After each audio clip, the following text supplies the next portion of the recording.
Mémoires de deux jeunes mariés, Honoré de Balzac. Chapitre 31. René de l'Estorade à Louise de Macumer. Voici bientôt 5 mois que je suis accouchée, et je n'ai pas trouvé, ma chère âme, un seul petit moment pour t'écrire. Quand tu seras mère, tu m'excuseras plus pleinement que tu ne l'as fait, car tu m'as un peu punie en rendant tes lettres rares.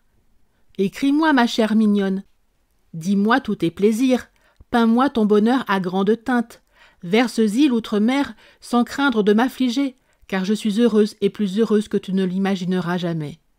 Je suis allée à la paroisse entendre une messe de relevailles en grande pompe, comme cela se fait dans nos vieilles familles de Provence. Les deux grands-pères, le père de Louis, le mien me donnaient le bras. Ah, jamais je ne me suis agenouillée devant Dieu dans un pareil accès de reconnaissance. J'ai tant de choses à te dire, tant de sentiments à te peindre, que je ne sais par où commencer. Mais du sein de cette confusion s'élève un souvenir radieux, celui de ma prière à l'église. Quand, à cette place où, jeune fille, j'ai douté de la vie et de mon avenir, je me suis retrouvée métamorphosée en mère joyeuse, j'ai cru voir la Vierge de l'autel inclinant la tête et me montrant l'enfant divin qui a semblé me sourire. Avec quelle sainte effusion d'amour céleste j'ai présenté notre petit Armand à la bénédiction du curé, qui l'a ondoyé en attendant le baptême. Mais tu nous verras ensemble, Armand et moi.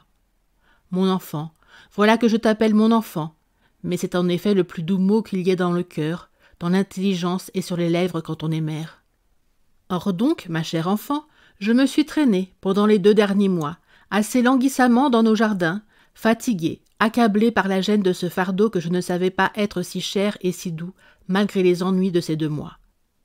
J'avais de telles appréhensions, des prévisions si mortellement sinistres, que la curiosité n'était pas la plus forte. Je me raisonnais, je me disais que rien de ce que veut la nature n'est à redouter, je me promettais à moi-même d'être mère. Hélas, je ne me sentais rien au cœur, tout en pensant à cet enfant qui me donnait d'assez jolis coups de pied. Et ma chère, on peut aimer à les recevoir quand on a déjà eu des enfants. Mais pour la première fois, ces débats d'une vie inconnue apportent plus d'étonnement que de plaisir.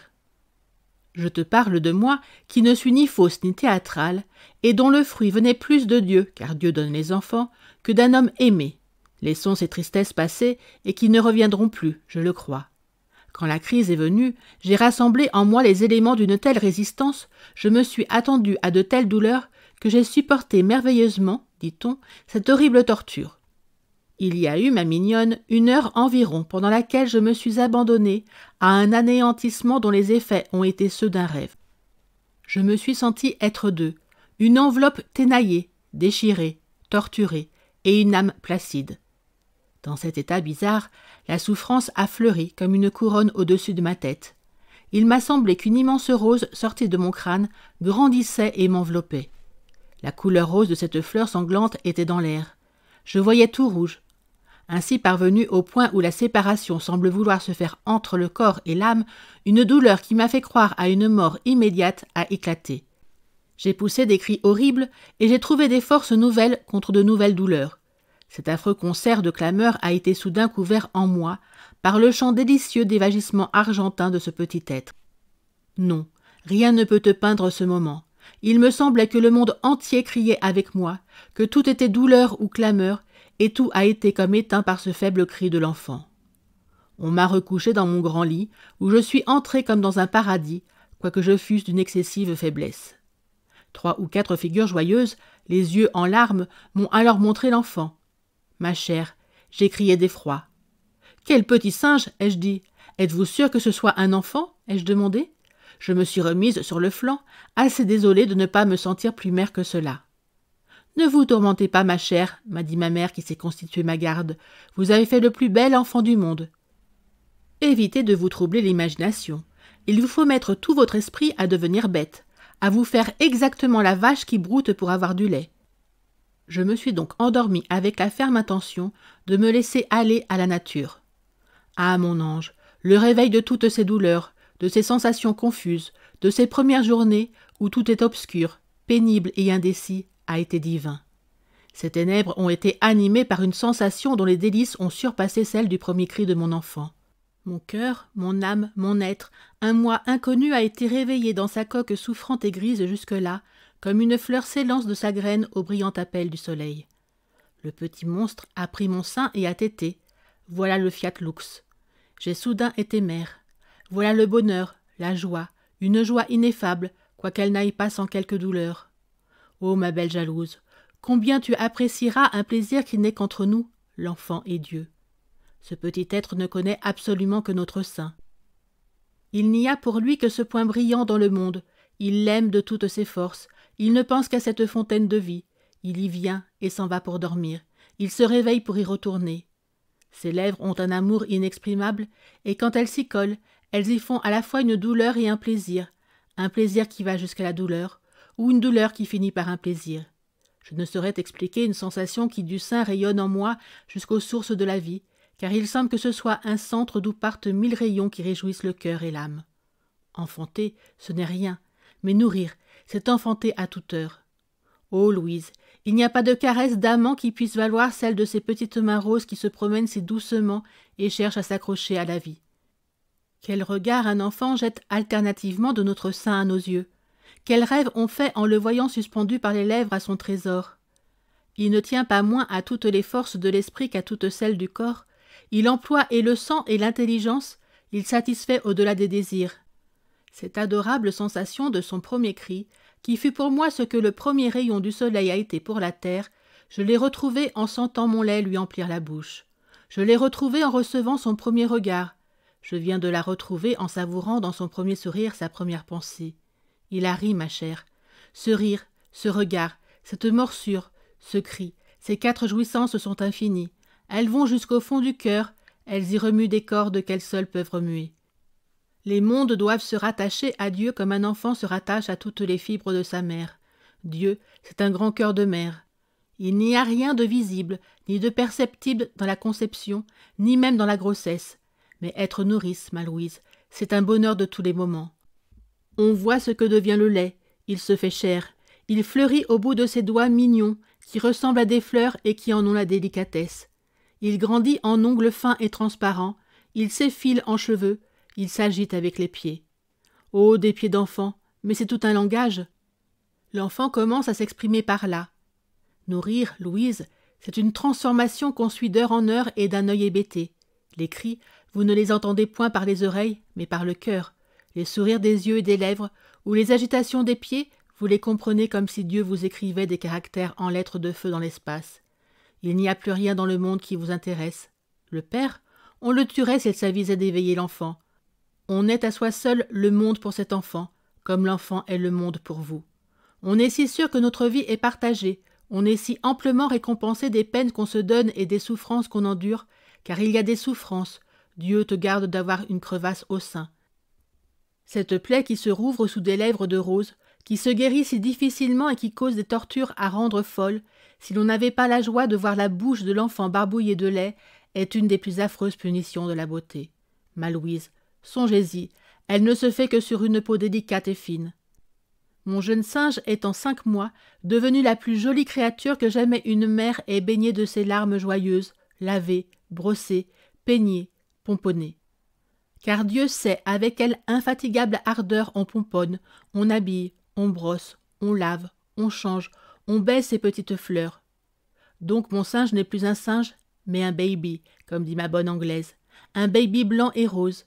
Et comme il se sent aimé, il ne crie pas trop, mais à la vérité je ne le quitte guère, et m'efforce de le pénétrer de mon âme. Cher, j'ai maintenant dans le cœur pour Louis un sentiment qui n'est pas l'amour, mais qui doit, chez une femme aimante, compléter l'amour. Je ne sais si cette tendresse, si cette reconnaissance dégagée de tout intérêt ne va pas au-delà de l'amour.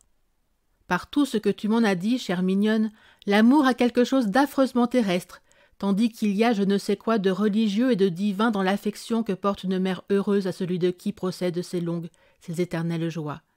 La joie d'une mère est une lumière qui jaillit jusque sur l'avenir et le lui éclaire, mais qui se reflète sur le passé pour lui donner le charme des souvenirs. Le vieux Lestrade et son fils ont redoublé d'ailleurs de bonté pour moi, je suis comme une nouvelle personne pour eux. Leurs paroles, leurs regards me vont à l'âme, car ils me fêtent à nouveau chaque fois qu'ils me voient et me parlent. Le vieux grand-père devient enfant, je crois. Il me regarde avec admiration. La première fois que je suis descendue à déjeuner et qu'il m'a vu mangeant et donnant à téter à son petit-fils, il a pleuré. Cette larme dans ses 2 yeux secs où il ne brille guère que des pensées d'argent m'a fait un bien inexprimable. Il m'a semblé que le bonhomme comprenait mes joies. Quant à Louis, il aurait dit aux arbres et aux cailloux du grand chemin qu'il avait un fils. Il passe des heures entières à regarder ton filleul endormi. Il ne sait pas, dit-il, quand il s'y habituera. Ces excessives démonstrations de joie m'ont révélé l'étendue de leur appréhension et de leur crainte. Louis a fini par m'avouer qu'il doutait de lui-même et se croyait condamné à ne jamais avoir d'enfant. Mon pauvre Louis a changé soudainement en mieux. Il étudie encore plus que par le passé. Cet enfant a doublé l'ambition du père. Quant à moi, ma chère âme, je suis de moment en moment plus heureuse. Chaque heure apporte un nouveau lien entre une mère et son enfant. Ce que je sens en moi me prouve que ce sentiment est impérissable, naturel, de tous les instants. Tandis que je soupçonne l'amour, par exemple, d'avoir ses intermittences. On n'aime pas de la même manière à tout moment.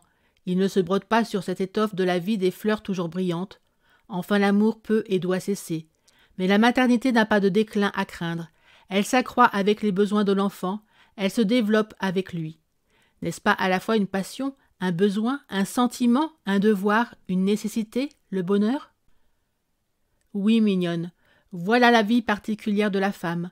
Notre soif de dévouement y est satisfaite, et nous ne trouvons point là des troubles de la jalousie. Aussi peut-être est-ce pour nous le seul point où la nature et la société soient d'accord. En ceci, la société se trouve avoir enrichi la nature. Elle a augmenté le sentiment maternel par l'esprit de famille, par la continuité du nom, du sang, de la fortune.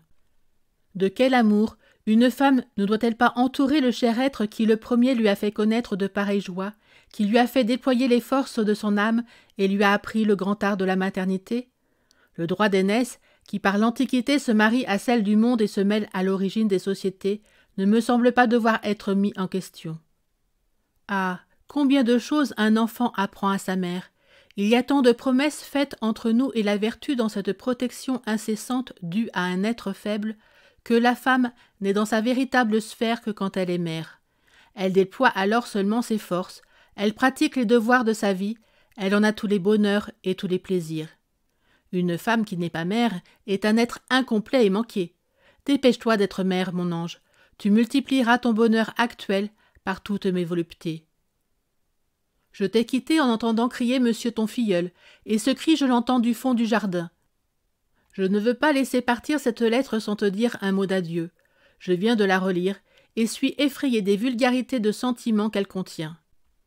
Ce que je sens, hélas, il me semble que toutes les mères l'ont éprouvé comme moi, doivent l'exprimer de la même manière, et que tu te moqueras de moi, comme on se moque de la naïveté de tous les pères qui vous parlent de l'esprit et de la beauté de leurs enfants, en leur trouvant toujours quelque chose de particulier.